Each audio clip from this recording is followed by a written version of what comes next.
Bueno, vamos empezando. La unidad 4. Una de estas así no me...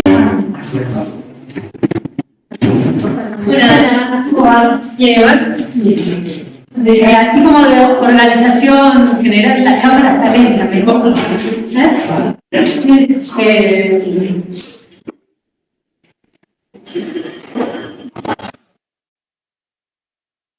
Como de organización general les digo, hoy vamos a tener solamente clase teórica, porque ya viene el parcial, salirá armándolo para la semana que viene. Normalmente daría esta semana entera, digamos, para que puedan preparar el parcial, pero considerando que por ahí hay algún paro o alguna situación particular que quiero cumplir con el programa, prefiero darles aunque sea el teórico hoy. Entonces vamos a las 9. Hoy nos vamos a las 9, esa sería la... Y después preguntas vinculadas al parcial, si tienen. Dejo si quieren unos minutos al final, si hacen preguntas. Yo le planteo, no sé si, yo creo que pasa, no sé si estará impecable, pero... Para más. Bueno, lo miré, solo te voy a recibir. Los miro a partir de la semana que viene. Bueno, hoy empezamos la unidad 4. Es la unidad que, por falta de imaginación, le hemos puesto el peronismo.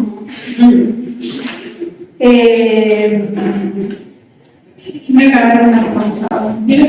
La música.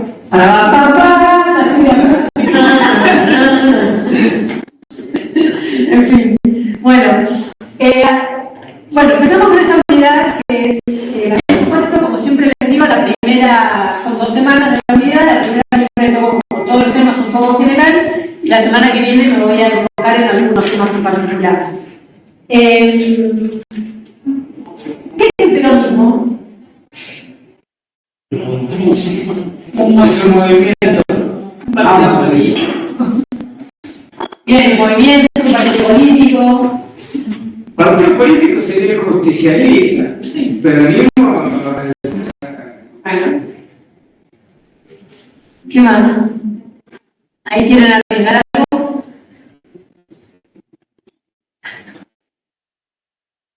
Lo que es innegable es que todo el mundo tiene algo para decir, así que si no lo están diciendo porque se lo están reteniendo en realidad.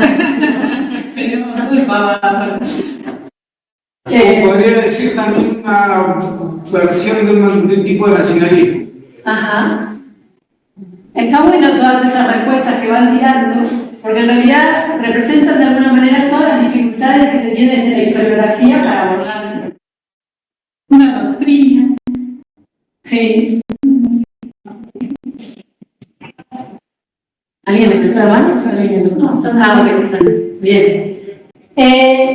Justamente, digamos, el nacionalismo, por ejemplo, ahí tenemos grandes referentes de la historia, Juan Carlos Torres, Víctor Monfrucker, Karen Navalny, es decir, hay una infinidad de historiadoras y historiadores que se dedican actualmente a pensar el peronismo. Y el enfoque viene de estos lugares que hemos mencionado, incluso desde la respuesta al peronismo es un sentimiento. O sea, hay análisis que tienen que ver con eso, o sea, cómo recortamos el objeto de estudio. Es bastante difícil. Entonces, voy a tratar de manejarme dentro de algunas generalidades respecto de lo que habitualmente se llama el peronismo clásico, que son las 2 primeras gobernaciones de Perón, y, por supuesto, pensándolo desde la Patagonia. Y ahí, los estudios de la historia regional, que es algo que fui mencionando, digamos, a lo largo de las clases, buscaron hacer un aporte del peronismo analizando lo que había sido la experiencia peronista del peronismo clásico en los territorios nacionales. Algo que, por más de que parezca evidente, y para nosotros que estamos cursando una materia de historia de la Patagonia es obvio, no fue muy evidente para los historiadores clásicos del peronismo. Es decir, los territorios nacionales no fueron tenidos en cuenta para nada en la historia más clásica, y justamente el peronismo, el peronismo clásico, genera un cambio sustancial en la historia de los territorios nacionales, ¿no? Es decir, si algo se puede decir del peronismo, que es un antes y un después. Puede ser también a nivel, una definición a nivel nacional esa, pero para los territorios es un momento de quiebre en el sentido de los cambios políticos, fundamentalmente económicos y sociales.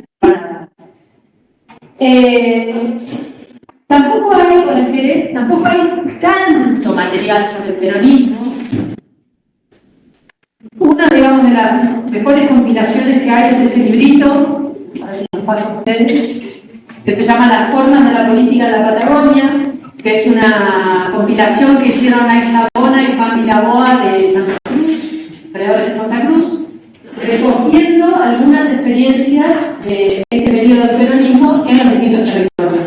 No está completo, o sea, tienen absolutamente todo, de Tierra del Fuego, Combinada, de Pensable, por ejemplo, de Río Negro tienen el texto que es de Enrique Macés, pero dentro de esta compilación, a ver si me puedo mal, ¿el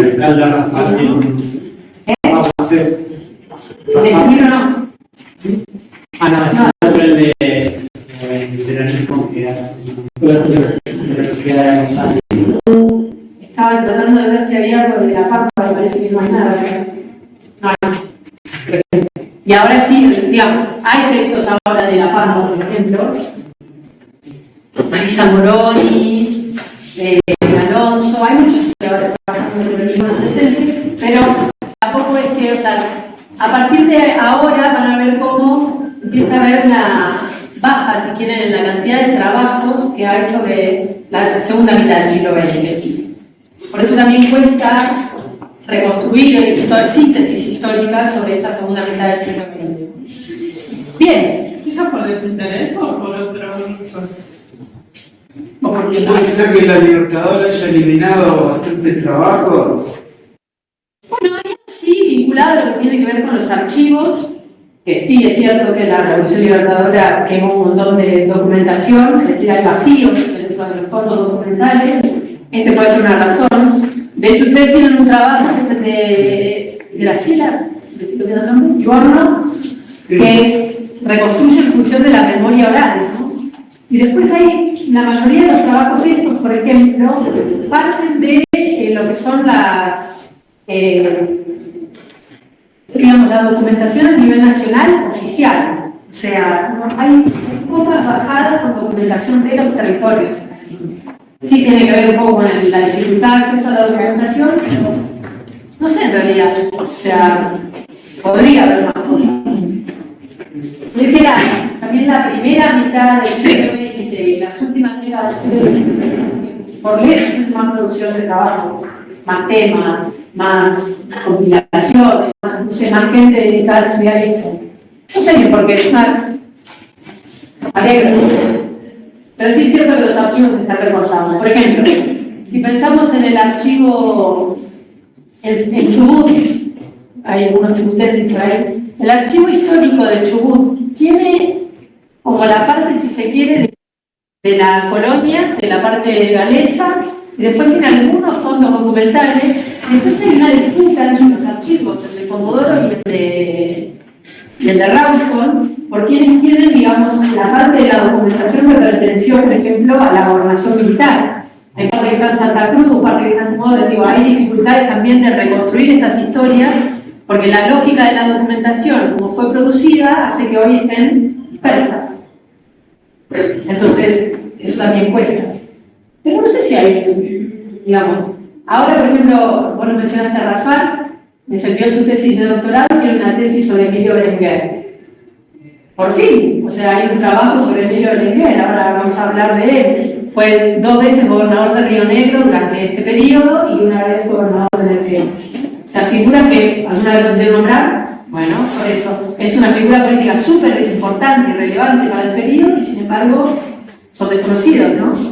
Bueno, ahora seguramente Gabriel va a publicar algún libro relacionado al tema, así que se va a difundir un poco más. Pero bueno, falta, digamos, este ejercicio que también pasa algo que empieza a disgregarse en las provincias la producción científica, ¿no? ¿Qué? Acá está el texto que había que comprar hoy. Sí. De ahí saqué el texto de Moses. Bueno, entonces, a nivel así de contexto general del peronismo y para enmarcar un poco esta década, lo importante de saber que el mapa que están viendo llegar tarde es un mapa sobre los correos y telecomunicaciones del año 1947. Si quieren hacer el trabajo, está muy bueno porque tiene trazadas las rutas que existían en ese momento, las aéreas, las físicas, las ferrocarriles. Fíjense así a simple vista, les contamos a ustedes que no lo pueden ver al mapa, la desproporción que sigue siendo en 1947, que calcula bastante, en lo que es la construcción de comunicaciones del país respecto de la zona de Buenos Aires, el litoral y el Patagonia. Sí, no, todavía no decodificamos por qué. Debe estar por ahí, pero no lo encontramos. Pues si te fijas también está Santa Fe, San Juan, Santa Misiones. No sé yo por qué. ¿El cuadrito lo leíste? Bueno, el protocolo lo leíste. Después algunos se arriman y dicen lo de por qué querer estar así. Entonces, estamos en un contexto 1945, me refiero, salida de la Gran Guerra, ya un momento económico particular a nivel internacional y político. La Argentina se caracteriza en ese contexto por la llamada tercera posición, es decir, por no tomar partido ni por un lado ni por el otro, cosa bastante sana, digamos, del conflicto a nivel internacional. Perón llega al poder en principio a través de lo que fue el golpe de Estado del GO. Digo cosas generales, ¿no? Me imagino que las tienen, pero para ir refrescando la memoria. Se destaca, tiene 3 cargos en ese momento, es la Secretaría de Trabajo y Previsión, que es una novedad y es algo que inventa el GO en el momento que llega al poder, y desde el cual, digamos, Perón va a construir el poder y ser la figura política que pasa a ser desde ahí en adelante, no sé un poco por qué, va a ser vicepresidente de la Nación y también ministro de guerra, ¿no? A partir de su trabajo en la Secretaría de Trabajo y Previsión, es que inicia, digamos, todos estos vínculos con las distintas organizaciones, sindicatos, de trabajadores, de las distintas ramas, y se formula esa ley de asociaciones profesionales que va a ser la ley que rija la organización sindical desde entonces, ¿no? Piensen que esto ya es un cambio mayúscula respecto a lo que veníamos viendo en la historia argentina, porque hasta ese momento las negociaciones entre trabajadores y patrones se consideraban del ámbito privado, o sea, no había ninguna legislación que protegiera la general de los trabajadores y mucho menos una responsabilidad por parte del Estado de mediar para hacer cumplir lo que se acordara en los distintos pactos y acuerdos que hicieron. Entonces, esto ya es un cambio sustancial, es un lugar de construcción de poder para Perón en ese momento, es un lugar de ampliación también de derechos para los trabajadores y es uno de los ejes que se utiliza para pensar la Argentina como diferente al resto de los países latinoamericanos de ese contexto, ¿no? Básicamente porque si bien gobiernos populistas había en otros lugares, por ejemplo, el caso de Brasil, que con el cual se contrasta en general la Argentina, era un caso en el cual los sindicatos se organizan desde el Estado, es decir, la existencia de los sindicatos, la regulación, etcétera, son una bajada desde el Estado hacia los trabajadores. En cambio, en la Argentina se hace recoger, Perón lo que hace es recoger las tradiciones de lucha histórica que había hasta ese momento y darles una forma legislativa que va a ser esta ley de asociaciones profesionales. Pero además va a ampliar este registro de pensar al trabajador, no solo a los trabajadores de las industrias, sino también al trabajador rural. Y esto sí que es una gran novedad. Y trae una de las preguntas y discusiones que hay en la historiografía, que tiene, y en la política en general, que es si el peronismo representa, este peronismo, una revolución o una reforma. ¿El peronismo es revolucionario o es reformacionario? ¿Por qué va a ser revolucionario? Revolucionario. A ver, No cumple ninguna de las características de lo que se llamó una revolución política, económica, socialmente, puede ser que haya cambios. Sí, pero es un parteaguas social y Social sí, económico. pero revolución. Pero bueno, considerás como socialista. En el sentido puro de revolución, no, porque no se subvierte la sociedad. ¿cuál es el sentido puro de revolución? Que Solo se molestan. cambia algo completamente. La revolución rusa. Sí, no, pero no. Claro, no, me refiero a un cambio, no sé, tipo la Rusia o la Revolución Francesa, algo así como que, yo lo entiendo en un sentido puro, clásico de revolución. Las relaciones no se subvierten. Claro, siguen siendo las mismas y el peronismo nunca pudo. Sí, pero después otorgó derechos, sí, pero. No le estoy negando, la verdad, que hay un antes y después, claramente, o sea, la cuestión del estatuto del plan rural, bueno. Pero los trabajadores ahora estaban en igual condiciones frente al capitalista, o sea, no era que estaba totalmente, y el Estado sea el mediador entre ambos, o sea, algo re distinto a lo que pasaba. No. A ver, Pablo, dale. Vamos a dejar a alguno de 4 minutos. Pablo. Hola, ¿qué tal? Ahí ponía una frase de una peli que vi en una película bastante bizarra sobre la caída de Ceausescu en Rumania, donde un personaje le cuestionaba a otro cuántos habían participado en el hecho. Y el viejo en un momento se enoja y le dice, bueno, los pueblos hacen las revoluciones que pueden. Yo creo que el peronismo es la revolución que se pudo hacer en Argentina, dadas las condiciones particulares de la época. No creo que haya un sentido puro de la revolución, disiento ahí con el compañero. Me parece que las revoluciones son alteraciones profundas del orden constituido y en ese sentido sí lo fue. Fue una profunda revolución cultural. Bueno, un momento, porque yo ya sé que despierto pasión. Y hay que ver los Todo el mundo distintos. quiere decir algo. Igual si discutimos esto se va a la clase. Claro, por eso. Lo que me interesa es que retengan las preguntas que voy tirando, en las que por supuesto ustedes tienen una opinión y algo, digamos, vinculado, porque justamente la dificultad está en la primera pregunta que hice, que es cómo definimos al peronismo. Pero retengan estas discusiones para pensar qué sucede en los territorios nacionales, ¿no? Que en todo caso, lo que a mí me interesa entrar en la clase es qué está aportando la historiografía patagónica a esas discusiones. Por supuesto, no se saldará. Bueno, entonces, durante el primer gobierno de Perón en particular es un momento de crecimiento económico, de expansión de derechos, de creación de ministerios, el Ministerio de Educación, el Ministerio de Salud, el Ministerio de Trabajo, todos son fantasmas de un pasado, digamos, en este contexto presente, ¿no? Pero que venían, digamos, ¿por qué también la construcción de la jerarquía de un ministerio de trabajo, ¿sí? O de un ministerio de salud, o de un ministerio de educación? Justamente tiene que ver con la relevancia que la política del Estado le va a dar a la educación, a la salud, al trabajo, ¿sí? Es decir, todas estas construcciones institucionales no son vanas, sino que vienen a respaldar una política del Estado.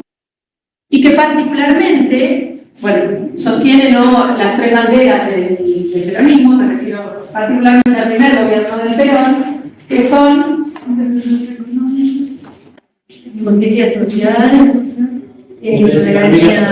soberanía. Muy bien. Entonces, durante este primer gobierno del Perón, esas tres banderas parecen muy defendidas, digamos, tanto desde el poder como desde este nuevo actor que irrumpe en la arena política e histórica de nuestro país, que es el pueblo, ¿sí? El 17 de octubre del año 45, en esa enorme manifestación que se hace para defender a Perón cuando lo lleva preso, ¿no? Mateo, ¿no? hechos históricos los conocen, se genera una ruptura de lo que eran las formas de hacer política hasta ese momento en este país. Y bueno, digamos, la imagen icónica de ese proceso van a ser la de los trabajadores con las patas en la fuente, ¿no? En esta cosa de que el pueblo más básico, pobre, trabajador, etcétera, cobra una relevancia, una visibilidad que, digamos, no se retira jamás. Entonces, este primer gobierno va a ser también fundamental. Me refiero mucho al primer gobierno porque es el que genera la mayoría de los cambios, y volvamos a ver que en la Patagonia las temporalidades son otras, pero genera, digamos, toda esta expansión, si se quiere, de un Estado, que va a ser un Estado interventor, con estas tres banderas como sustento, digamos, las políticas de Estado, y que a la Patagonia en particular va a generar desde lo primero para observar, y que después voy a detener más la clase que viene, es justamente el mapa. Hay un cambio territorial importante en la forma de concebir a la Patagonia. Es desde este periodo, si bien nosotros vimos, ¿no?, que en los 30 ya había un Estado interventor que había buscado construir instituciones y llegar a la Patagonia, estar presente, digamos, a través de, sobre todo, de la seguridad y de distintas políticas de seguridad, pero también a través de los parques, a través de, bueno, de la construcción de rutas, de edificaciones, etc. Ahí Saló ya tenía contacto con Perón, decía uno de los textos. Sí. Así que por ahí Perón ya, digamos, el trabajo previo de este muchacho, ya como que lo dijo, bueno, acá plantea así que hay problema, vamos por esto, a generar población, Sí, claramente Perón no surge de un repollo, o sea, viene de toda una línea de militares que tenían, digamos, esta posición, militares y civiles también, ¿no? Pero bueno, por lo menos también pasaron los militares. Y lo primero, digamos, que cambia durante este periodo es la construcción, la forma de pensar la Patagonia. Fundamentalmente porque se construye en la zona sur de Chubut y en la zona norte de Santa Cruz, la gobernación militar de Comodoro Rivadavia, que va a estar vinculada a la producción petrolera y al petróleo como recurso estratégico para, no solamente para la construcción de una nación, sino también para la industria nacional. O sea, hay una... Si bien en los 30 el mercado ya había logrado integrar a la Patagonia, digamos, el mercado nacional abierto para integrar a la Patagonia, ahora lo que se propone es que la Patagonia utilice estos recursos para alimentar el cordón industrial que estaba en desarrollo en el país en ese momento. Entonces, esa gobernación va a ser diferente a cualquier otro territorio del país, porque justamente va a estar bajo la órbita del Ministerio de Guerra. Las autoridades van a ser elegidas por el Ministerio de Guerra y las normas de vida dentro de la gobernación también las va a hacer el Ministerio de Guerra. La Nueva Patagonia, pensando en el Río Negro y Neuquén, fundamentalmente seguirán siendo territorios nacionales, tanto como Santa Cruz, pero ya desde los inicios, digamos, desde el año 45, se registran en los discursos de Perón la voluntad de que los habitantes de los territorios nacionales tengan derechos políticos como cualquier otro ciudadano argentino. No hay registro de Perón refiriéndose a los habitantes de los territorios como menores de edad. Es decir, todo ese discurso fue tan predominante durante los 70 años que dentro de los territorios nacionales no existe dentro de la lógica de Perón y de Perón. Yo pensé que estaba yendo a ¿no te vas a construir? No, el miércoles. Ah, El miércoles voy a contar. bien. Sin embargo, dentro de esta construcción de la Patagonia, la Pampa es la primera experiencia de provincialización de la Patagonia. Esto va a traer una serie de discusiones, ¿no? De por qué, si hay un discurso por parte de tan claro en torno a la ciudadanía plena de los habitantes de los territorios, el proceso de provincialización va a llevar tanto tiempo a lo largo de este gobierno, a tal punto que la única provincia que durante el gobierno peronista pasa a ser provincia es La Pampa. El único territorio que pasa a ser provincia es La Pampa. Esto trae una serie de preguntas que ahí ya no. ¿En qué año? En el 10. Preguntas Espera, si espera. La Pampa era considerada. Además, ¿qué preguntaron? Si La Pampa era considerada Patagonia. Sí, era un territorio nacional también. Y además, deja de llamarse La Pampa, y es por votación, digamos, de los pampeanos, denominada la provincia de Barcelona. Algo parecido pasa en el Chaco, del territorio nacional pasa a ser provincia y se llama la provincia Juan Domingo Perón. Entonces, fíjense cómo incluso hay un intento también de unificar Tierra del Fuego y Santa Cruz en una nueva provincia que no prospera, pero sin embargo hay toda una reestructuración de cómo se concibe el territorio patagónico. Ya no es un único bloque, sino que hay potencialidades diferentes en cada una de las regiones, y esto, digamos, el gobierno peronista lo va a... Incluso proyectó para la provincia de los lagos, unificar Sí, también.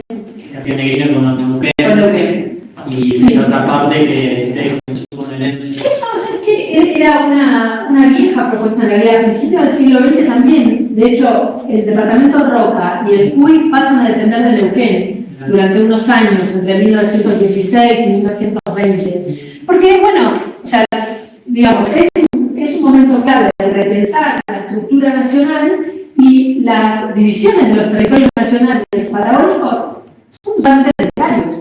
O sea, son son el mapa lo muestra, digamos, son líneas que dividen arbitrariamente qué es un territorio y qué es el otro, ¿no? Entonces, están también estas licencias, si se quiere, de pensar cómo estas unidades regionales podrían pensarse de otra manera que funcionen mejor en la comunicación. De hecho, esta propuesta que vos contabas recién, fíjense que toda la zona que va al sur del Limay, ellos no viven, pero bueno, al sur del Limay, está mucho más integrado a Neuquén que a Viento, ¿no? Pero la línea esa de historias, sí que se ven tan rectas, son preexistentes, son ideales. No sé, ¿eh? De 1884, de cuando se crean los territorios nacionales. Por eso también la arbitrariedad, no sabían ni sobre qué estaban trazando los territorios. Paralelo. Exacto. Desde la perspectiva, recuerden que el Poder Ejecutivo Nacional nombraba a los gobernadores de los distintos territorios, ¿no? Con la excepción de la gobernación militar.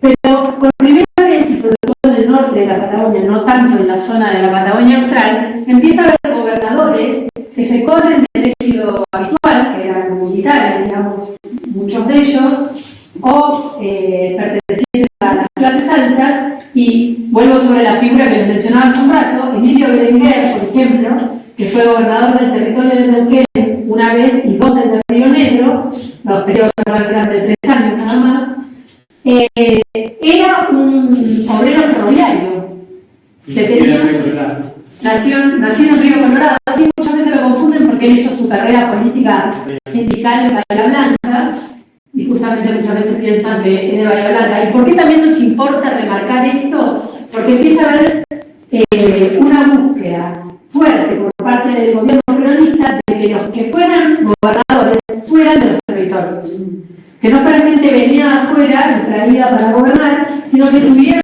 conocimiento de cuáles eran las dificultades y la trayectoria de cada uno de los territorios.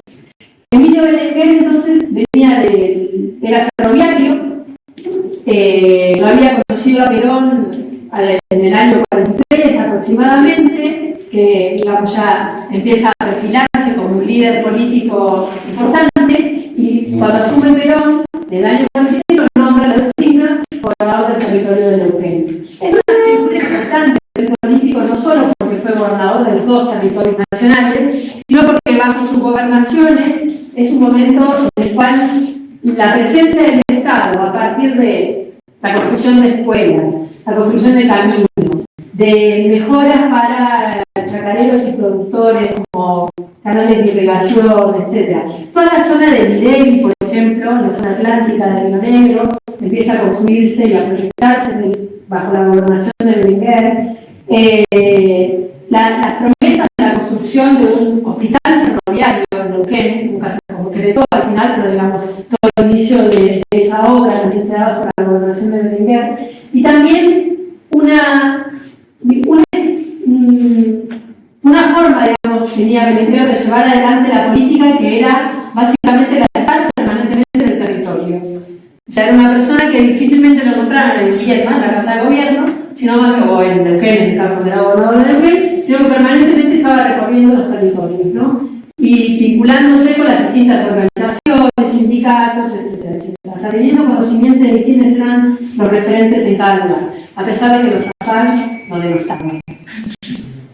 Pero bueno, los AFAC en esa época eran bolicheros, comerciantes del interior neuquino, que se reconocen como peronistas, eran nodos claves de la política del Neuquén en ese momento, y bueno, más adelante ya van a ver qué relevancia cobran, aunque si conocen algo de la historia neuquina, ya saben. Bien. Ya habían pasado ya la fase de bolichero y ya tenían, digamos, un capital importante. Sí, pero sobre todo su capital político surge de esa vinculación entre boliches, fueran parientes, digamos, y tenían boliches en el interior neuquino, tenían muchos puntos de contacto y comunicación, ¿no? Porque acuérdense que el boliche siempre cumplió esa función de ser un nodo de información. Y eso era mucho, digamos, en esta construcción territorial, ¿no?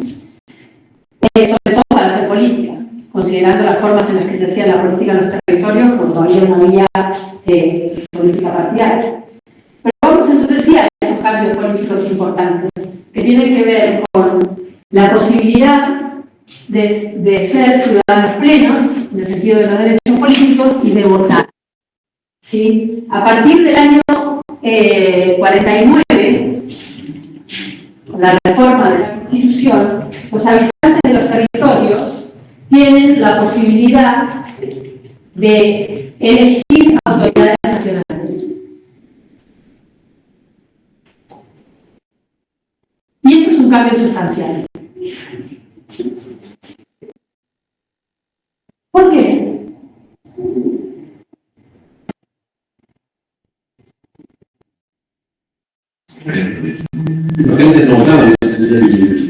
Excepto en las municipales, los que podían. Y por la... empiezan a surgir la política partidaria, así como... Sí, sí. ¿Y qué es eso? O sea, ¿qué significa traducido a la experiencia de la gente? Que se hicieron de derechos políticos. Sí, salgan del título, a ver, cuenten un poco más qué es eso. Militancia política partidaria. Y representación, sentirse representado por una figura política. Y se les mejoraba la calidad de vida. ¿En qué sentido? Y que podían ya, digamos, el tema de los derechos, poder trabajar menos, tener otras condiciones de trabajo, tener... Ah, sí, igual no llegué todavía a esos derechos, digamos. Estoy solamente en la cuestión del voto, ¿no? Porque también, como que uno pedir de este lugar lo que necesitan en el lugar. Básicamente. Ajá. Sí, igual, digamos, piensen que lo primero a lo que pueden acceder es al voto de autoridades nacionales. O sea, solo pueden votar. Ser reconocidos. También ser reconocidos, porque es como pasar a ser reconocidos, de no ser nada, a tener... Y adquirir una ciudadanía plena.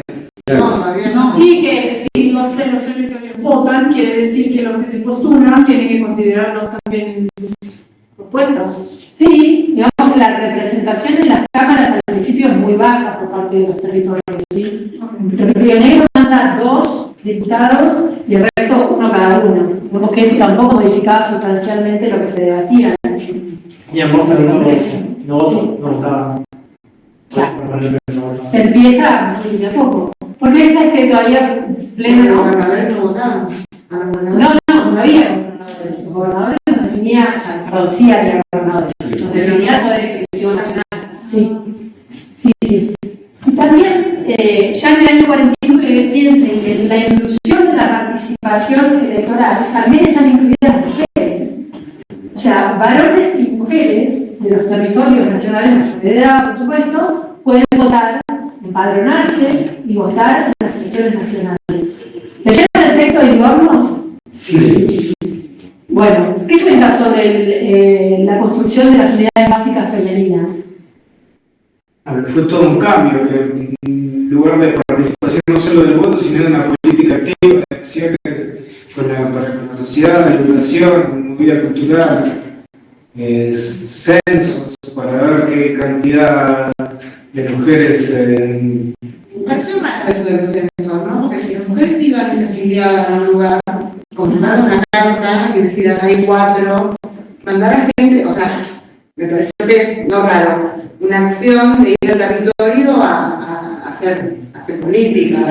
Porque, o sea, con saber cuántos hay, mandar una carta. Sí, igual me parece que no era para nosotras que ya estaban afiliadas, sino eran mujeres que apoyaban el feminismo, que no estaban. ¿Pero por qué solo una mujer que creció en los territorios nacionales y que bajo ningún punto de vista tenía participación en la vida política? Porque el ámbito de la mujer era el ámbito privado, ¿sí? Esto lo digo a nivel general, no solo de los territorios, sino a nivel general, iba a ir a afiliarse. O sea, ¿qué significaba eso? Empezamos por ahí. Bueno, igual cambia el rol de la mujer ahí en ese momento, pasa a ser, digamos, la ciudadanía, ya tiene, se equipara, no se equipara, bueno, sí se equipara con el voto masculino, se puede también elegir, que hasta ese momento no claro, no la dejaban, no se estaba como... Y pero si siente una identificación política, sí, pero lo que voy a decir es que una relación directa también con Evita, ¿no? Lo que dice el texto. Era como que carta, vamos a Buenos Aires, nos juntamos y tomamos el También pasaba. Una cosa medio terrorismo, ¿no? Y sí, directa. en realidad lo que quiero que desnaturalicen un poco es la práctica de saber que uno está empadronado, que tiene la obligación de ir a votar, que las elecciones vos puede ser, o sea, todo eso que para nosotros es algo natural, lo conocemos y lo vivimos. Súper novedoso. De trabajar en la prensa, porque yo trabajo en esta época, el dato que a mí me llamó y me acordé de la cabeza es: las mujeres dicen no tienen ningún tipo de documentación, no tienen documentos. Claro. No hay registros en ningún tipo de registro civil, no aparece. Claro, Esto tiene que aparecer y demostrar que es contenible, que existen directamente. Claro. Nada. No, Cuando se necesita. Ni nacimiento, ni actas. Sí, de hecho, en los registros civiles en los años anteriores, los hombres eran los que iban a declarar a los bebés que nacían. Y lo que dice es: nació fulanito de tal, hijo de tal, de madre desconocida. Se dice, o sea, si hay algo desconocido de madre, que por ahí. Sí, padre puede ser desconocido, pero la madre, ¿sabés cuál es? Bueno, la mayoría están anotados así como de madre desconocida, ¿no? Reforzando esto como está diciendo. Yo tuve 3 hijos y con mi persona casada y mi padre. No sé si ahora. Pero tu nombre está ahí. Sí, pero si él tenía ganas podría haber dicho, estos son mis hijos, o sea, no sé. Sí, pero el ejercicio, digamos, del registro civil venía porque justamente esto. Y esto es la elección política. Quien motoriza más la actividad política a partir del peronismo es el partido femenino más que masculino. Son las que hacen las unidades básicas, las que empadronan, las que están apareciendo en los diarios. O sea, es impactante. Uno piensa el partido peronista en Mejaena Chabones, ¿no? Era la mujer la que motorizaban, iban y armaban la unidad básica en el pueblo más chiquito de la línea sur. Bueno, lo que dice la autora, si no leyeron todavía el texto, es que hay una selección que hace Eva Perón cuando crea el Partido Feminista Peronista, lo que hace es una selección de delegadas que a su vez para todo el país, no solamente para los territorios, pero en los territorios a su vez eligen subdelegadas que pertenecen a distintos pueblos y parajes. Y estas son las que construyen las unidades básicas y las que, de cierta forma, y les quiero leer uno de los testimonios sacados del texto ese, pero que me parece que es muy esclarecedor. Una mujer de Bacheta, Laurita, no sé si conocemos la familia. No estoy hablando sola, Les leo. Dice Mabel Camina: al censar salíamos todas. El censo en realidad lo que hace es un reconocimiento, un registro de mujeres que podrían empadronarse y potenciales peronistas, ¿no? Censábamos a las familias. Nidia Espesot, que era peluquera, fue la primera jefa de la unidad básica local de Valcheta. Mis tías, es un registro de testimonio, mis tías, Elvira y Asia, que eran modistas, fueron las primeras afiliadas. Elvira tenía el número 3 en el carnet de afiliación. Nosotras distribuíamos las cajas con la ropa, acá hay una otra parte, con la ropa económica que tenía zapatos, vestidos, se guardaban en un galpón y de allí retirábamos para entregar a las familias. También para las fiestas de Navidad y fin de año se entregaban la sidra con la imagen de Eva y alrededor decía Fundación Eva Perón. Para el funcionamiento de la unidad básica femenina, habíamos alquilado una mesita de un hotel que estaba frente a la estación del ferrocarril. Yo iba todas las tardes a partir de las 14 horas porque a la mañana atendía el comercio familiar. Anotaba todas las cosas, las personas que nos pedían para cubrir las necesidades de sus familias. No se debatía sobre política partidaria, este dato. Había que educar cívicamente a la gente de campo, que no tenía ninguna experiencia previa. No existían cursos ni talleres de corte y confección y de cocina. Había muchas urgencias sociales. ¿Sí? O sea, esta idea de la relación cívica, de enseñar y de explicarle a la gente que era, digamos, formar parte de una elección. Porque también, digamos, dentro de lo que decía al principio, ¿no?, de pensar cómo pensamos al peronismo, hay muchos enfoques historiográficos que van a la doctrina, ¿no? Entonces, todo el discurso peronista, lo que escribió Perón, lo que escribió Evita, lo que decía que venía abajo, es decir, toda una gran discursividad en torno a la doctrina, a la legislación, si se quiere, más represiva, a la educación ordinaria, etcétera, que hay documentación sobre esto, pero una cosa es todo esto que viene hacia arriba y la otra es qué es lo que sucede, o sea, cómo eso es interpretado, vivido y implementado por la gente. ¿Sí? Entonces, si bien acá pueden mandarle, digamos, toda la doctrina del partido, estaban en 5 pasos antes explicándole a la gente cuál era su derecho cívico. ¿Sí? O sea, no podían llegar al meollo del asunto porque todavía estaban, primero tratando de ayudar a personas que estaban en situaciones por ahí económicas de mucha pobreza, ¿no? Por eso también la Fundación Eva Perón, que en realidad era una institución aparte, pero que funcionaba mancomunadamente, lo que hacían era, bueno, distribuir, atender a las necesidades, registrar cuáles eran los... Toda una gran actividad política de militancia en el territorio que me parece más fácil a veces entrar por el lado de las mujeres para entender la dimensión del impacto que esto era para la sociedad en general. Y que con el golpe de Estado, como explica la autora del texto, tienen que volver a su casa. ¿Sí? Al anonimato, otra vez. Sí, o sea... Sí, lo que se llama Eva y las mujeres no lo debían hacer, lo quise comprar en el no sé qué es. Es de Julia Rosenberg, ¿no? Okay. Pero bueno, no, tendría pero no. Sí, o sea, también lo podemos pensar desde la perspectiva de lo que es hacer política para los varones, digamos, también en este contexto. Pero creo que la entrada de la mujer permite ver este enorme salto de lo que era, digamos, trabajar, porque trabajaban, tener un lugar, un rol familiar, pero mucho más solapado lo que era su rol político, social, etc. No es que antes no hubiera tampoco organizaciones de mujeres, las había. O sea, había organizaciones de tejedoras, había cooperativas, esto existía. Lo que empieza a ver a partir de este derecho de poder participar en la elección nacional es una masificación, es una visibilización, estrategias diferenciadas de poder hacer políticas que son novedosas en los territorios. Entonces, este es un punto clave, ¿no? También, bueno, la elección tiene una participación muy alta, digamos, de la población, de los habitantes en el año 51, digamos, de la reelección de Perón, y los números son, digamos, no tienen lugar a duda, ¿no? Aunque, o sea, Perón gana en los territorios nacionales con un 70, 80%, digamos, ¿no? Claramente había un apoyo al peronismo. ¿Había que empadronarse o era automático? No, sí, por eso, las necesitas en todo ese campo.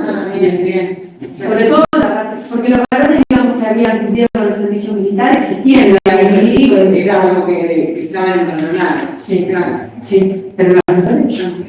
Claro.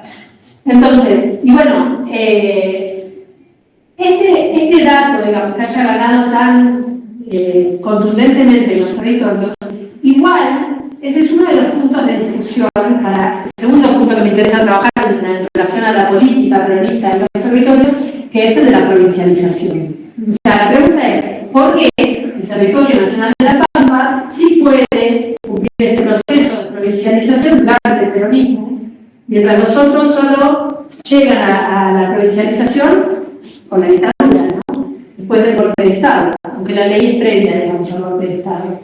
Entonces, ¿por qué el territorio nacional de La Pampa tiene esa oportunidad? ¿Saben? ¿Escucharon? ¿Leyeron?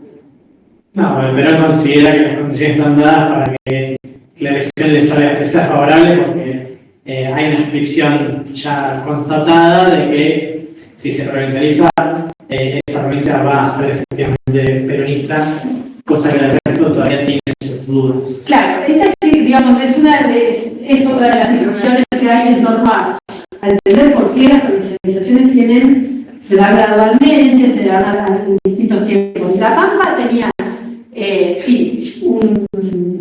una manifiesta expresión peronista, política organizada. De hecho, habían hecho una marcha con los chaqueños hacia Plaza de Mayo reclamando la provincialización, que había sido apoyada por Eva Perón por parte, es decir, el pedido de provincialización de La Pampa va acompañado de una carta de Eva Perón, o sea, digamos, tenían bastante posibilidades de lograrlo.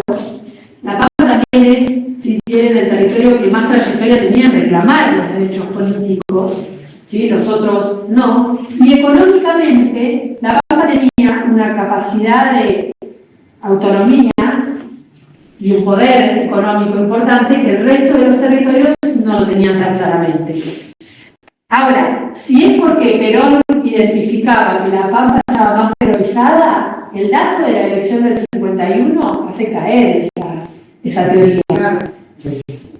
Igual es una discusión, yo les cuento de qué se trata la discusión. Claro, pero después de un gobierno que le dio derechos a los sectores. Porque básicamente lo que dicen es, ya, ¿por qué no se provincializan durante el peronismo? Si Perón en todo momento apoyó, digamos, los habitantes de los territorios en la ciudadanía plena. Bueno, una es esta, porque comentaba, ¿no? Que tiene que ver con que no tenían todos los hilos atados de que estas provincias, de que estas futuras provincias iban a ser peronistas, y esto podría generar un desbalance dentro del Congreso, ¿sí? O dentro de, no sé, el poder económico. La verdad es que no hay una respuesta todavía a esto, porque se va dando así a destiempo, ¿no? Pero para mí el dato del 51 es una clave de que, bueno, si acá en Río Negro van a un 80%. Lo que sí es cierto es que a nivel municipal los radicales también habían ganado municipios, ¿sí? Sobre todo en Santa Cruz tenían varios municipios. Piensen que también hay una asociación, sobre todo en la Patagonia Austral, del radicalismo con el poder económico, ¿no? O sea, lo habíamos visto hace unas décadas atrás, claro. Entonces, también es cierto que eso se balanceaba, se veía también en la arena nacional. Pero bueno, para ilustrar, digamos, cuán peronista era La Pampa, para que quede claro, no solo porque votaron que el nombre de la provincia sea Eva Perón, sino que les leo el preámbulo de la Constitución de La Pampa, ¿sí? Del año 52, creo que es también. Dice que, bueno, ya lo ganamos.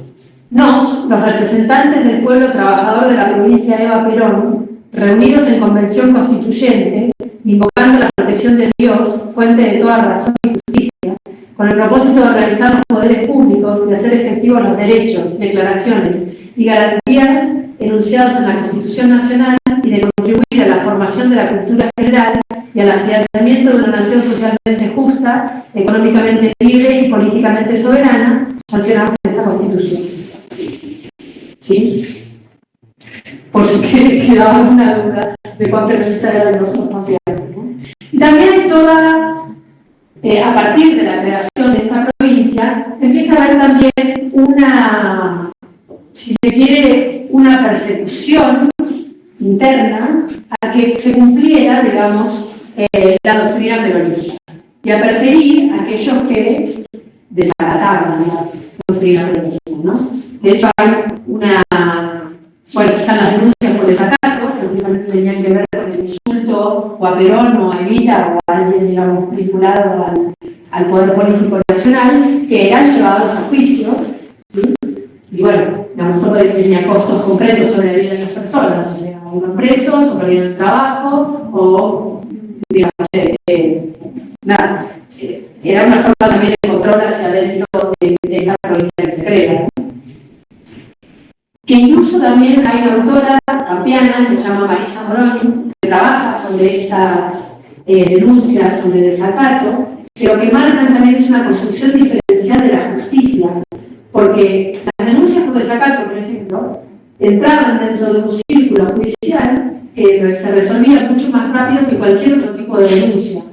Entonces, lo que empieza a aparecer en los años 53, 54, digamos, ya cerca del golpe de Estado, son denuncias por desacato. En realidad, cuando uno analiza la denuncia, son problemas interfamiliares, problemas entre compañeros de trabajo, que la forma que tenían, digamos, de resolver ese conflicto era denunciarlo por desacato porque eso circulaba más rápido, ¿no? Entonces, a lo mejor te deshacías de un marido insoportable o de un jefe insoportable a partir de denunciarlo en el tribunal, ¿no? Bueno, volviendo a este nivel político, lo que empieza a pasar también es que hay, y acá viene otro de los puntos que se discute sobre el peronismo, una bajada de las distintas dependencias del Estado. Empiezan a haber delegaciones y subdelegaciones de los distintos ministerios en los territorios. Esto implica también trabajadores, funcionarios, ¿sí? Que por supuesto tenían que ser peronistas. Esto se ha criticado, y digamos, viene acá la discusión que marcaba antes, que tiene que ver con el retardo, ¿no?, de la provincialización de los territorios nacionales, que tiene que ver con, bueno, se buscaba entonces un control de lo que el peronismo buscaba era construir ideológicamente una sociedad marcada por funcionarios peronistas, que eran los que podían acceder a los cargos, y por esto entonces hay una politización del peronismo en lo que son las funciones del Estado, ¿no? Eso pasó también, o sea, como crítica, es una continuidad, lo que me dio, por ejemplo. Con todos los gobiernos, Claro, exactamente. Como que eso es como una característica. Pero es un tipo, ojo, eso está dentro de la historiografía, eso es una denuncia política, ¿no? Es decir, esperar la politización, y que, digamos, todos los gobiernos anteriores habían sido los funcionarios de cada uno de esos gobiernos, respondían al Poder Ejecutivo Nacional. No venían libre albedrío a cumplir la función de inspector de tierras, de director de parques nacionales, de jefe de secretaría. Es decir, obviamente estaban alineados con el Poder Ejecutivo, si no, no trabajaban. Bueno, pero sin embargo, para el peronismo, esto se ha interpretado como una politización del aparato del Estado. Particularmente en cómo se daba la política de los territorios nacionales, esto no es ninguna novedad. Lo que sí trae esto es una división entre una nueva dirigencia política, muchos de ellos habían venido de distintas provincias, de distintos, por ejemplo, el poder judicial en ese momento de toda la Nueva Patagonia se llena de cordobeses, no se entiende por qué. Se llena de cordobeses. Entonces, ya no sé conocer las cosas exactamente por qué, pero traía toda una migración de funcionarios que empezaban a ocupar cargos que generaban una nueva dirigencia y una resistencia de antiguos dirigentes políticos. ¿Sí? O sea, esto generaba disputas, generaba diferencias. Acá, por ejemplo, Marinoche contaba que había bares, digamos, donde estaban los peronistas y donde estaban la nueva dirigencia, digamos, y los antiguos representantes de los poderes políticos, del poder político, ¿no? Que no se juntaban, de hecho. Entonces, esta construcción social también va generando estas fracturas hacia adentro. Bueno, entonces, digo para ir también interpretando cómo va a ser el caldo de cultivo que se vaya generando con el peronismo en el poder, ¿no? ¿Ibas a preguntar algo? No, estaba pensando que, nada, que la extracción social de los nuevos dirigentes peronistas como que le da linda al establishment, ¿no? Incurre como origen del gorilismo, ¿no? No, también hay algo muy, si quiere, patagónico, porque eso se evidencia en distintos lugares, que es la construcción del NIC, ¿no? El NIC, nacido y criado, que tiene más derechos del que viene después, o sea, que el NIC es el que llegó unos minutos antes del que viene después, no importa. O sea, tiene esa construcción identitaria que los territorios se vienen dando, de que quienes están desde hace más tiempo tienen más derechos a definir, a decidir, etcétera, van a empezar a jugar políticamente, con esto. Por eso les mencionaba lo de los Zapac, por ejemplo, que se construye como nosotros somos los verdaderos neuquinos, los verdaderos peronistas en un punto también que vamos a ver, y los verdaderos neuquinos. Los otros son funcionarios que traen desde otros lugares, o sea, sí, Berengar venía de otro lugar, venía de Colorado, digamos, pero era para también, ¿no? Eso de las fracturas en textos que he leído, por ejemplo, aparecían en las listas de gente que era penada por arreglaje y especulación, o sea, tenían precios altos y aparecían sus nombres y los locales denunciados recontra escrachados. Claro. Yo imagino eso genera una fractura total. O sea, en ese momento se meten antiperonistas automáticamente, decir, bueno, escrachados en el pueblo por tener precios altos. Generaría adhesiones y por supuesto, claro, el local, digamos. Uno cuando se pone a pensar en el antiperonismo y los comunistas y todo eso, hay como una base de los populismos europeos en la política, en cómo... de notables, de notables, Claro. que podía ser funcionario. Claro. Entonces, bueno, y también que se le dé derechos a los que antes no tenían, bien, genera una bronca. Recuerden que con esto que están diciendo, a los socialistas, en el 30, cuando llegan a la municipalidad de Neuquén, los denuncian en la prensa, los radicales fundamentalmente, diciendo que no tenían que, tenían una extracción pobre y por lo tanto estaban haciendo política para llenarse los bolsillos. Claro. ¿No? O sea, en cambio los ricos no harían eso. No. Eran ricos, no necesitaban hablar con la política. La acción antiperonista El Macri. Razonamientos que se reiteran, ¿no? Pero que entonces tienen alguna arraigante.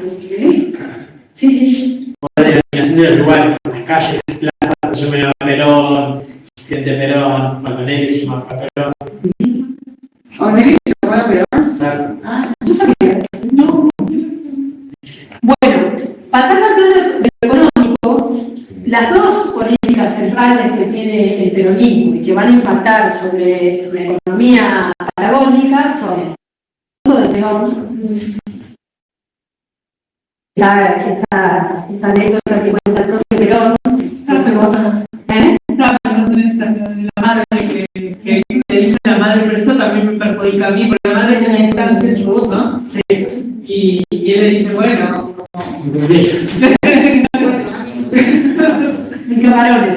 Sí, exactamente. La primera queja que recibe es de su propia madre, ¿no? Con el estatuto del peón. Pero básicamente, ¿qué dice el estatuto del peón? Y derechos sociales para un sector que estuvo históricamente visibilizado. Sí, y concretamente, Bonificación de los hombres trabajadores. Salario, trabajo, salud y higiene. claro, bien. El lugar, la vivienda, también, La paga, la actividad que estás haciendo. Y fiscalización de todas esas. sí. ¿La paga en qué sentido? No, dependiendo qué tipo de, no sé, si es alquilador, tienes una paga que debería cumplir el patrón, no sé, si te vas a otro, no sé, puestero, otro, o sea, esto está del diario aparece muy claro, cuando Sí. están publicitando el estatuto del peón, dicen específicamente qué tarea, qué sueldo tiene que cobrar. Ajá, en el diario. Sí, en el diario. ¿Y dónde está el inspector? Que el inspector lo ponía, por ejemplo, en el tema que aparecía en la Media Nacional. En una serie. En el cuartel de la Media Nacional. Bueno, ese también es otro punto importante. Muchas de las instituciones, muchas de las funciones que cumplían la policía, la gendarmería, es decir, las distintas instituciones del Estado cambian. O sea, tienen ahora obligación, por ejemplo, de controlar si se está cumpliendo el estatuto del peón. ¿Sí? Es decir, le dan De un lugar represivo a un lugar como de apoyo del sector tradicionalmente ocular. Sí, sí, exactamente. Tengo para leerles dos testimonios, dos casos en realidad, sobre el impacto que tiene el estatuto del peón. No hay análisis hechos para toda la Patagonia. Sí hay por regiones y sí hay dentro de algunas instancias, que no sé si Lucas estaba comentando algo así. Claro, exactamente, dice Lucas. El estatuto del peón es una intromisión del Estado dentro de la estancia que se creía un mundo aparte, además de meterse en la propiedad privada y su libertad. Ahí vamos a ver cuánto impacta a partir de estos casos el estatuto del peón, ¿no? Igual les digo, no hay una lectura generalizada de esto, no es que podemos decir en toda la Patagonia pasaba así, pero sí hay muchos ejemplos y de compañías de tierra reconocidas, ¿no? O sea, o estancias conocidas y visibles que por supuesto zapateaban bastante. Entonces, desde la madre del peón en adelante, todos se quejaban de esto. Les voy a leer dos casos, uno previo al estatuto del peón y otro posterior, para que vean, digamos, cómo cambia la realidad de un trabajador rural. Lo tomo en un texto de Ernesto Borlaski y de Daniel Caminotti, que son dos historiadores de Comahue, y lo hacen para la zona de Catalí, digamos, la zona del mar y de Neuquén y Río Negro, digamos, para que tengan una idea de cuál es la región que recorren. Dice, y los casos los toman de justicia, de la justicia legal. Ahí después les hago otro comentario sobre eso.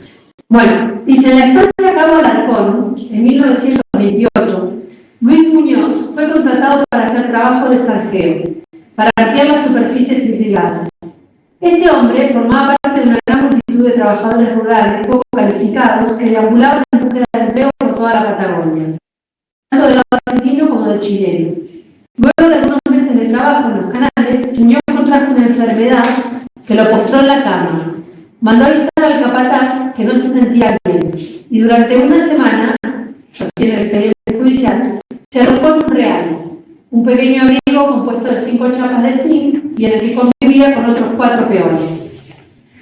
La lluvia incesante no hizo sino agravar las posibilidades de recuperación física del enfermo. ¿Cómo actuó el capataz en la estancia frente al caso? Uno de los peones declara que, esto textual, el capataz le dijo que desde ese día viernes no le corría sueldo, que sabe que el día jueves el señor Nicanor Fernández, patrón de Cabo Alarcón, mandó para el enfermo un purgante, pero que Muñoz estaba enfermo de resfrío.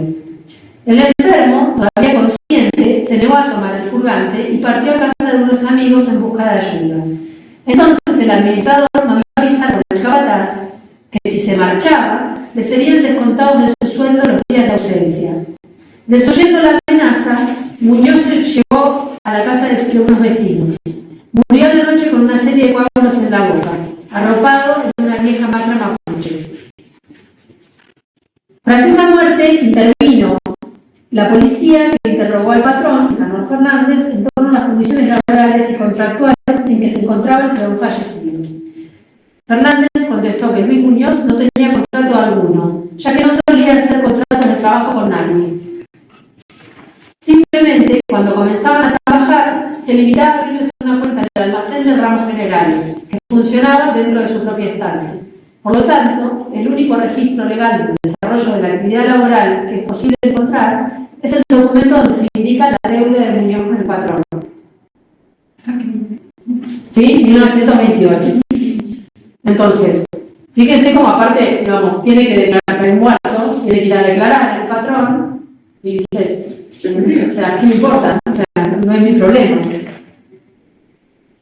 Voy al segundo caso, que es en 1949. Y esto les quería comentar. A partir del año 49 aproximadamente, empieza a ver, quienes analizan las denuncias judiciales, ven un incremento en lo que son las denuncias por cuestiones de trabajo. O sea, o por, digamos, maltratos o situaciones como esta, ¿no? Como las que referíamos recién. Es decir, montones de denuncias diferentes vinculadas al trabajo. Y esto también es una pauta a tener en cuenta. Porque antes de esto, aunque fueran a denunciar situaciones de maltrato, de abuso, de despojo, de lo que sea, nadie les tomaba la denuncia. A nadie le importaba en realidad qué hacía el trabajador una vez que se retiraba, o lo retiraban, o que lo bajaban del trabajo. ¿Sí? Y eventualmente, si era considerado peligroso, conflictivo, etc., ahí sí, digamos, intervenía la policía, pero cuando la amenaza era a la inversa, ¿no? Cuando iba a denunciar lo que le había pasado. Esto también habla de cómo se va generando una conciencia sobre las condiciones de trabajo óptimas, dignas, y cuáles no. Bueno, entonces, el caso 2. Cristóbal Cofré. Este peón chileno tuvo un accidente en la estancia inglesa La Teresa, a principios de 1949. Se encontraba echando fuera de horas de trabajo, cerca de su puesto, cuando una astilla le golpeó el ojo. La gravedad de la herida obligó a que el administrador británico lo enviara al Hospital Zonal de Bariloche e hiciera llegar el aviso a la delegación Neuquén de la Secretaría de Trabajo y Televisión.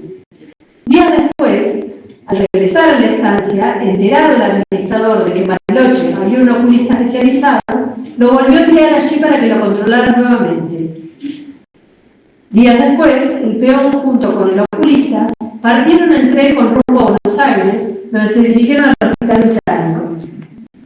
El regreso a Coyhaique, tras 2 meses de internación, Cofré lo realizó con una prótesis en su ojo. Hasta ese momento, todos los gastos ocasionados por su traslado y su operación corrieron por cuenta de la administración de la estancia. Los organismos que intervinieron fueron varios: el Escuadrón de Gendarmería, la Secretaría de Trabajo y Previsión, la Policía Federal, el Jefe de Servicio Sanitario del Regimiento 4 de Caballería de San Martín de los Andes. La estancia no tenía seguros para cubrir este tipo de incidentes, pero la premura con la que actuó se opone frontalmente a la forma de actuar que vimos en el caso del peón Muñoz. Bueno, y sigue. ¿Ok? O sea, son 20 años de diferencia, pero un abismo de diferencia para la realidad de un trabajador, ¿no? Entonces, y digamos, la resonancia que el Estatuto del Peón tiene en lo que es la documentación de los casos, por ejemplo, vinculada a la Compañía de Tierras Inglesas, es la enorme crítica que tiene hacia el gobierno peronista, porque es la primera vez que tiene que cumplir con algún tipo de disposición del Estado argentino. En el texto de Martes hay un extracto de un diario que dice: ¿cómo se les ocurre? Unos trabajadores que eran buenos hace 2 meses y ahora vienen los reclamos. Exacto. O sea, el Han perdido los trabajadores. El trabajador bueno, reclama el esclavo, que se percibe esclavo y que no reclama nada. Bueno, a ver, hay más en algo, Pablo. Sí, no, que o sea, sigue el mismo patrón que en todo el país, que la diferencia esencial, más que el bienestar, digamos, salarial, son los convenios colectivos. O sea, el problema que no podían soportar las patronales es el tema de las condiciones de trabajo y la negociación en términos de igualdad, ¿no? Claro, y es hay que responder por eso, ¿no? Cuando antes no tenían por qué dar ningún tipo de explicación. Piensen que, sobre todo si pensamos, por ejemplo, en las instancias de Santa Cruz, o sea, que ya, bueno, después de los fusilamientos, ¿se acuerdan que dijimos que durante 20 años no hubo, no solo retrotrayeron los sueldos, sino que no hubo ninguna mejora de ningún tipo para los trabajadores, y tampoco hubo organización por la persecución, digamos, el desmembramiento de esas organizaciones, ¿no? Entonces, esto genera un cambio sustancial en lo que era la realidad de la Patagonia hasta ese momento. Bueno, sobre la pregunta que discutíamos hace un rato, ¿es revolucionario o es reformista? Ustedes pueden decir, bueno, La reforma agraria no la plantearon nunca, es cierto, ¿sí? O sea, no hubo un planteo de reforma estructural de lo que era la tenencia de la tierra.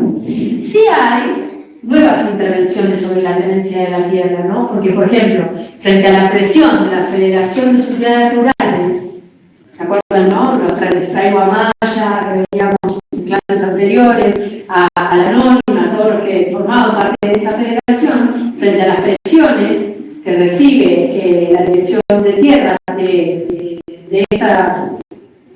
de los que económicamente eran quienes definían, digamos, la política patagónica, desde el peronismo se le responde diciendo, bueno, vamos a recibir entonces los arrendamientos por cerca de 800.000 hectáreas dentro de lo que, digamos, cada uno de estos tenía, ¿no? Es decir, había todavía herramientas por parte del Estado, sin, digamos, amenazar con una reforma agraria, para poder presionar a estos grandes poderes, grandes latifundios, grandes compañías de la Patagonia, ¿no? Y de hecho, la política de tierra que se lleva adelante lo que hace es suspender todo tipo de desalojo.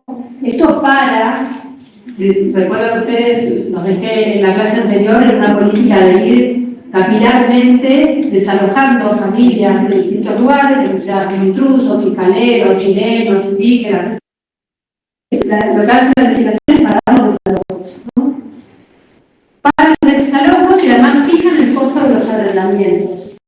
Con lo cual, la dificultad que tenían los pequeños productores, en todo caso, era que no sabían nunca si no les iban a ajustar un arrendamiento por encima de lo que pudieran hacer. Con lo cual, también estaba en una situación de inestabilidad. Ahí es donde también el peronismo es, digamos, defiende, si se quiere, a partir de los derechos a los trabajadores, pero también a los pequeños productores, ¿sí? Entonces ahí Macés abre esa pregunta, ¿no?, respecto al policlasismo del peronismo. Que esto, por supuesto, pensando en una sociedad capitalista, va a llevar en algún momento un cuello de botella en la lucha de clases. Pero sin embargo, para esta experiencia, bueno, es un momento fundamental, ¿no?, donde además de tener, digamos, a partir de estas políticas de tierras, lo que se hace es instalar delegados de tierras en los territorios. ¿Sí? Eso tiene... Sí. Perdón. Decís se detienen los desalojos, pero pensarlo en los pequeños productores, no es que hay una política hacia los indígenas, o como Lo indígena entra dentro de la Secretaría también. Claro, o sea... Que empieza a ser considerado como una cuestión social. Se lo considera como una especie de trabajadores, por así decirlo. Sí, la Comisión Honoraria de Reducciones de Indios, si vuelven sobre la clase anterior, que era el organismo que empieza a operar en la Patagonia 30-32, en la Australia, o sea que también tenía, digamos, muy poca relevancia dentro de lo que era la definición de la política, aunque logran, digamos, lo de la excepción del pago de los pastajes para los indígenas, es incorporada dentro de la Secretaría de Trabajo y Previsión y se crea la Dirección de Protección al Aborigen también. Ojo, también, digo, mucho nombre, mucha visibilidad, pero después en políticas concretas, no sé si es tan importante la injerencia que tiene. Ahora me meto con el indígena. Voy primero a la cuestión más general de las tierras. Esperen que leo un poco. Dice Pablo, hace unos 15 años un señor muy mayor en Chiloé me contó que había trabajado en Santa Cruz porque en Argentina hubo un señor Perón que le dio derechos a los que trabajaban. Sí, ese es un testimonio que se reitera. O sea, de la misma forma que está el testimonio que se reitera de Perón nos hizo gente, ¿no? Esta expresión, no me acuerdo si está en la bibliografía que di, pero que aparece muchas veces esta idea de fondo por el hecho del voto, ¿no? De volverse gente por tener la posibilidad de votar. Y Lucas dice, la reforma del 49 ponía los recursos naturales, la tierra sin uso, en beneficio del Estado y de la sociedad. Sí, tal cual. O sea, en este trasfondo la idea de la tierra para el que la trabaja, ¿no? Y ahí, digamos, tiene una a favor, si se quiere, que es que durante el peronismo se hace en el año 53, un momento bastante crítico del segundo gobierno de Perón, una crisis económica y una presión política muy fuerte, lo que se hace es la llamada tierras a territorios, y es el momento en donde, digamos, en una sola campaña se distribuyen la mayor cantidad de títulos de propiedad a ocupantes del territorio, ¿no? Piensen que había muchos ocupantes que hacía tiempo que arrastraban esta situación de estar en la precariedad, con permisos precarios de ocupación, con arrendamientos que no sabían, digamos, si iban a prosperar o no, es decir, entonces se hace esta campaña de alguna forma para liberar también la enorme cantidad de expedientes que tenía la Dirección de Tierras. Lo primero que hace el peronismo cuando asume es intervenir la Dirección de Tierras. Porque la Dirección de Tierras era la caja chica, en realidad, del Poder Ejecutivo Nacional. Y esa es una de las razones fundamentales también por las cuales se retrasan las provincializaciones. Digamos. Era una caja importante de las tierras. Entonces, la contraparte de esto, si quieren, es no haber pensado, bueno, también tiene que ver con la inmediatez, cómo se asignan las cosas, el contexto, etcétera, lo que ustedes quieran, pero la contraparte de esto es que los títulos de propiedad que se entregan en este contexto son títulos que van destinados a la ocupación que tiene el pequeño productor en el momento en que el delegado del Estado baja. Y eso es un problema. ¿Por qué? A ver si se dan cuenta. Que venían reclamando.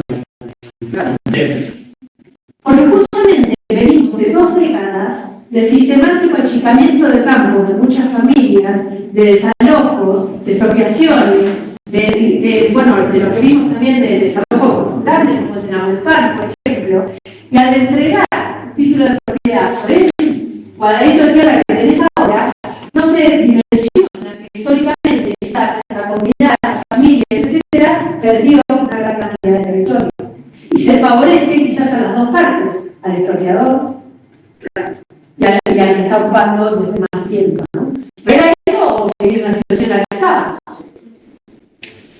O sea, ahí también está la dificultad, esto hago un corte así como más general, de cuando se proyectan políticas de tierra para las provincias ahora, no tener en cuenta el trayecto histórico que tienen las tierras fiscales de las provincias. O sea, hasta el día de hoy, y muchos de los conflictos que hay con las comunidades hoy por hoy, tienen que ver con que se reconoce quizás, con suerte, una ocupación que no es la que se está reclamando, porque históricamente ha habido distintos procesos de violencia, de desalojo, de despojo, etcétera, etcétera, que o han expulsado totalmente a las familias del campo o los han achicado a su mínima expresión. Y también a que estas mismas disputas que atraviesan todo el siglo XX, también terminan siendo disputas entre las propias familias. Porque como tenían un cuadradito de tierra así, eran 5 hermanos, se sacaron los ojos entre todos para ver quién se quedaba con cuántas baldosas, digamos, ¿no? Entonces, estas situaciones históricas de trayecto más largo son las que se reclaman en el presente, que tienen que estar para poder analizar las situaciones de tierras. ¿Sí? Si no volvemos en un error que ya conocemos que sucede, si solo se reconoce la existencia actual, la ocupación actual. ¿No? Entonces, bueno, digo, dentro de lo que es la política de tierra del peronismo, podemos decir, sí, fueron los que más títulos de tierra distribuyeron, los que trajeron, digamos, los funcionarios al territorio de forma permanente, ¿no? Un inspector que venía de la Armada, pasaba relevando y se iba y estaba nunca más los mismos, que los funcionarios, digamos, venían vinculados a tener una política social, lo que decía Lucas recién, vinculada a las tierras, y no, digamos, era, también había casos, ¿no? Donde el bolichero también cumplía de inspector de tierras y era el subdelegado de tierras, ¿no? O sea, el mismo que estaba expropiando a los distintos, hay montones de casos de esto. Si les interesa leer uno de estos, vean el trabajo de la Veracruz, que en la tierra de los otros, fíjense cómo un bolichero pudo acaparar una enorme cantidad de tierras gracias a las expropiaciones que fue haciendo y al lugar clave de estar en el nodo de información que era el boliche. Sabían en qué condiciones estaba cada una de esas tierras, legales, me refiero. ¿Sí? Entonces, este es otro punto para tener en cuenta, digamos. Yendo a la cuestión indígena, que vos preguntabas, es bastante complejo y contradictorio entender el peronismo clásico vinculado a la cuestión indígena. ¿Por qué? Si bien por un lado yo les puedo contar, sí, se crea la Dirección de Protección al Aborigen, que con el tiempo, el producto de los reclamos, va a tener a un referente mapuche como director, Jerónimo Mariquera, ¿sí? Amigo de Perón de cuando se crió en Chubut, digamos, una persona con la que tenía una relación. Vieron que Perón hasta que Perón de siempre, ¿cierto? sí, un diccionario también de mapuche español, es decir, tenía todo un vínculo, y de hecho el primer director indígena de tierras es mapuche, que es un Mariqueo, y que tiene también, por ejemplo, si vuelvo sobre los delegados, les contaba que formaban parte de la Comisión Honoraria de Reducciones de Indios, y esos delegados pasan a ser empleados de la Secretaría de Trabajo y Previsión, es decir, pasan a cobrar el sueldo parte del Estado, y lo van a cobrar por golpe de Estado, que es toda construcción vinculada de indígenas. O sea, hasta ese momento forman parte, digamos, de otra discusión, pero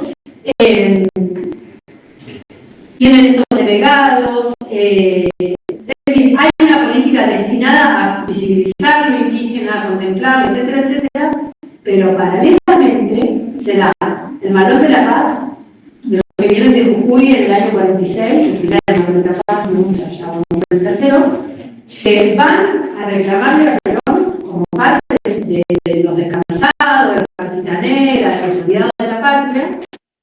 En un principio son recibidos por Perón, ¿sí? O sea, van en una marcha que va desde Jujuy hasta Plaza de Mayo. Perón los recibe, los atiende, porque justamente ahí había una disputa con Patrón Costa, eterno rival de Perón, y un gran terrateniente y patrón de Jujuy. Y después de eso, no le dan, ya lo suben de vuelta al tren, lo mandan de vuelta a Jujuy, no le responden a ninguna de las demandas que tenían, y además cuando llegan son criminalizados por sus propios patrones, o sea, les empiezan a pagar la mitad de lo que les pagan, es decir, todo lo que están reclamando vuelve completamente para atrás y peor. Es en el año 46. Y en el año 47 se da la masacre de Rincón, en Formosa. Entonces, que es una masacre contra el pueblo Pilagá, no sé, ¿conocen el caso? Sí, cuento un poquito, sino digamos, había una manifestación del pueblo Pilagá reclamando derechos por un lado, pero también asociados, digamos, a un ceremonial y a una práctica colectiva, comunitaria, y son denunciados como potenciales peligros, como un futuro malón que amenazaba la zona de la bomba, son atacados por Gendarmería. Gendarmería depende del Ministerio del Interior, ¿sí? O sea, Poder Ejecutivo Nacional. Entonces, ese caso de hecho llegó a un juicio por la verdad y se resolvió que digamos, se reconoce a nivel legal como genocidio. También dentro del gobierno peronista. Entonces, ¿qué sé yo qué decirles de la política indígena del peronismo? O sea, y no solo indígena, ¿no? Porque también estamos, bueno, siempre el ejemplo del indígena nos lleva a hablar de los sustratos más bajos de la patria, ¿no? Es decir, porque son quienes reciben y han recibido históricamente la peor violencia, digamos, la última intrusión a los derechos ciudadanos, políticos, populares, indígenas. Entonces, digamos, ahí tenés esa contradicción de, digamos, generar instituciones, pero al mismo tiempo reprimir en caso de que sea considerado necesario. No en el sur, no hay casos de este tipo durante el peronismo, ¿no? Pero eso. Hace poco, ahora cuando fue el Interescuelas de Historia, había escuché un trabajo, no me acuerdo que se llamaba el chico que lo presentó, que él viene de los estudios sobre el peronismo y que está trayendo también, digamos, de la misma forma que quienes estudian el peronismo de los territorios nacionales presionan para traer otras discusiones a quienes trabajan el peronismo en el centro del país, ¿no? Y de la misma forma lo que él proponía es, bueno, o sea, el peronismo que digamos, tiene esta gran expansión de derechos hacia todos, que digamos, una enorme adhesión popular, etcétera, etcétera, también tiene esta deuda enorme en relación a los originarios, con crímenes que tienen que reconocer. Es contradictorio. Entonces no sé si la pregunta correcta es si era revolucionario o reformista. Porque eso es ponerlo, o es así o es así, no, tuvo Bueno, aspectos. ya sé, es una provocación, por supuesto. De un historiador a un historiador, o sea, Sí. es más complejo esa respuesta. ¿No? Sí. Claro, pero esta pregunta a la vez es la que termina como primando después en las discusiones, porque Sí. por izquierda te van a correr, no fue revolucionario, de hecho todas las concesiones que daban para evitar que venga el comunismo, y después te van a correr por derecha como diciendo, no, agitó a todos los trabajadores pobres. Entonces, sí, bueno, no, ni una ni la otra. Yo creo que por ahí en la categoría nacionalismo va bastante... Que es peor que peronismo, nacionalismo. O sea, es una categoría que abarca absolutamente todo el arco. Y se asocia a los fascistas. O sea, voy a decir nacionalismo y yo, sí, Perón era como en el nazi argentino, y tiró toda esa. ¿Qué sé yo? No sé. Bueno, no quiero decir que sea malo el nacionalismo. No. Esa fue una discusión entre Gino Germani y, digamos, Gino Germani lo que decía era esto, era que era nacionalista fascista. La discusión la trae Buschrucker en un libro espectacular, si les interesa el tema, que se llama Nacionalismo y Peronismo. Muy bueno. Te puedes meter ahí para ver, digamos, las diferencias. Lo que hace básicamente es destruir la tesis de Germani, eso está muy interesante, y después analizarlo desde la perspectiva del nacionalismo. Que también es.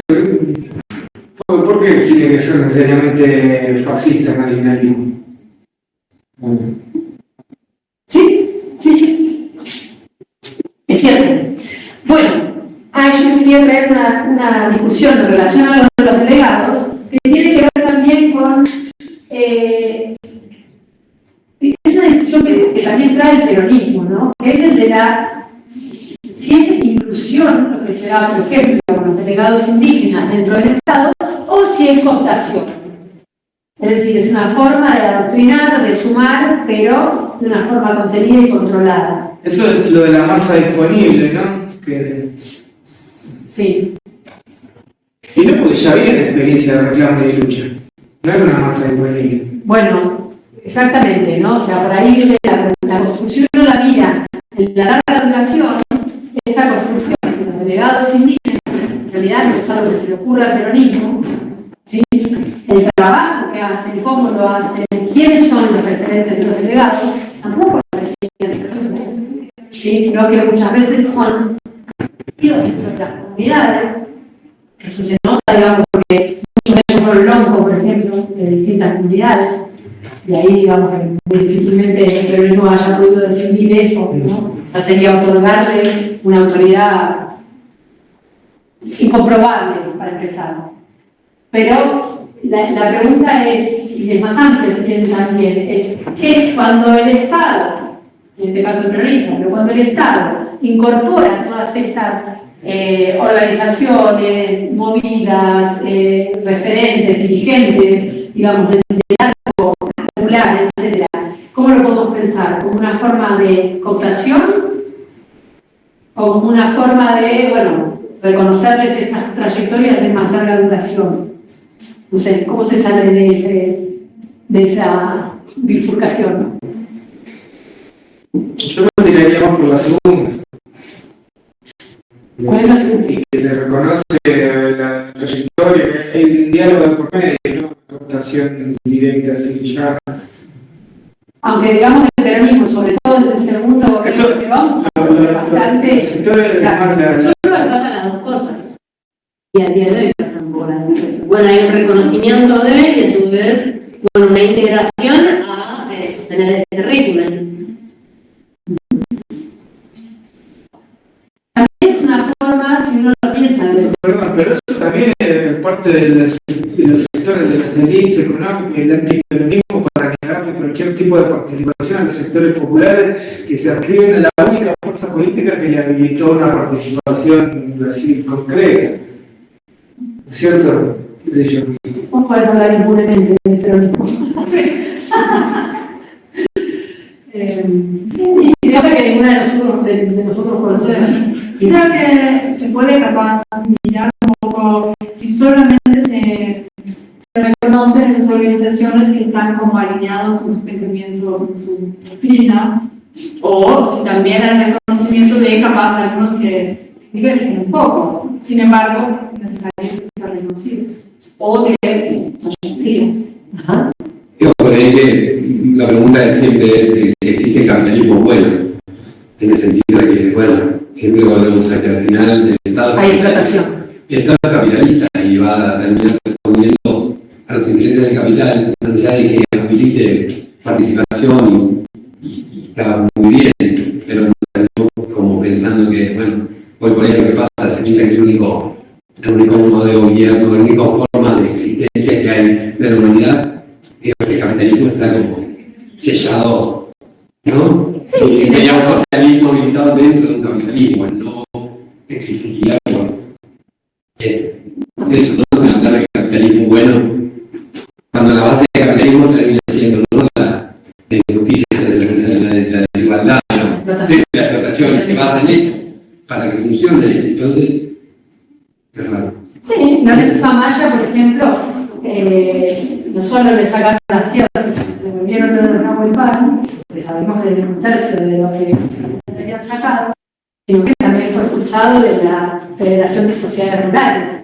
Digo, también hubo ahí, hay que como que pensar también esos juegos políticos que están dando hacia dentro de los territorios, donde también desbancan figuras que tenían un peso y una trayectoria política, económica dentro de los territorios, y que, por supuesto, presionaron también el momento del golpe de Estado, ¿no?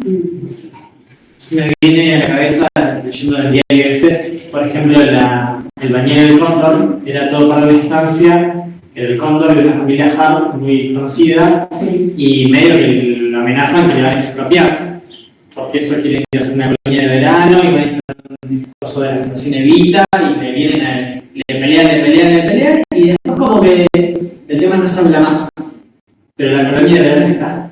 Y todos los veranos están todos ahí, yendo los de Vietnam, los de carne. Entonces, como decís, la tierra sigue siendo de esa familia, no se la expropiaron, pero le metieron a toda la gente y es un balneario. Entonces, es algo del peronismo que tiene eso, que te combina, te corre con, bueno, te voy a quitar las tierras porque considero que es un bien social, pero a la vez le metió gente ahí, le construyó un balneario, y me parece que ahí rompe un poco la lógica de lo que consideramos blanco o negro, porque es la tercera posición. Está muy bien. Y también pensando en esta ruptura, porque hay autores que lo trabajan en eso, ¿no? O sea, ni revolución ni performance, sino ruptura. Está lo que en el texto de Enrique Macés aparece como una ruptura de las relaciones sociales patriarcales que existían hasta ese momento hacia dentro de las unidades económicas, ¿no? O sea, fundamentalmente dentro de las instancias, está pensando él, pero también en los vínculos sociales que hay en la Patagonia en ese momento. Piensen que, por ejemplo, había también mecanismos de adhesión, así que generaban los patrones, como por ejemplo la carrera cordera. Carrera cordera. ¿Saben qué es? La carrera de caballo.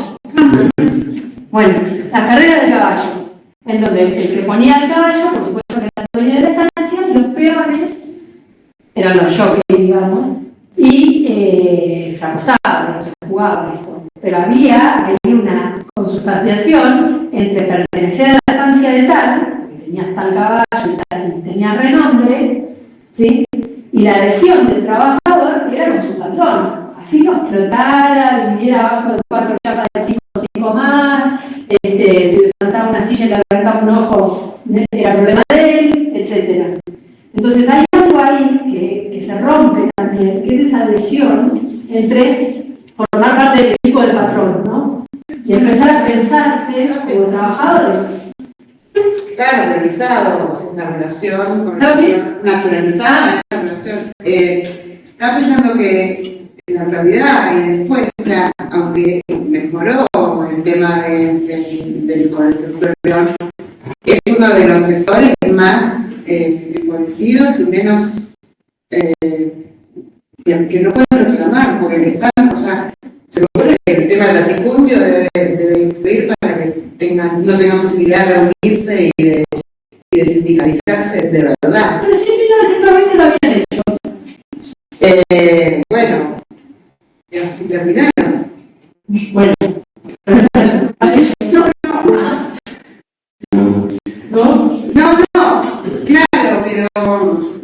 estaba pensando en por qué, o sea, esbozando una razón, ¿no? El tema de la distancia y de que tienen uno puesto contra el otro, que no tienen posibilidades. Eso no fue ningún problema para que se generara una organización de trabajo. Sí, el problema está en algo más profundo, que creo que lo que trae Enrique, es decir, bueno, que había una legislación y cosas tan no en tu para. Claro. ¿No? Porque los lugares de sociabilidad siempre existieron. Sí. O sea, lugares para ir de joda el domingo, iglesias, Bailes, sí, son. o sea, Claro, la razón era de agradecimiento de alguna manera al patrón, ¿no? Sí, como la canción esa, nadie me puede pedir, ¿viste? Que no puede creer que lo sacan de que se peleó con el hijo del patrón y lo echa de estancia, es como toda mi vida acá, todo lo que hice por él, le saqué un terito a la pera, no sé,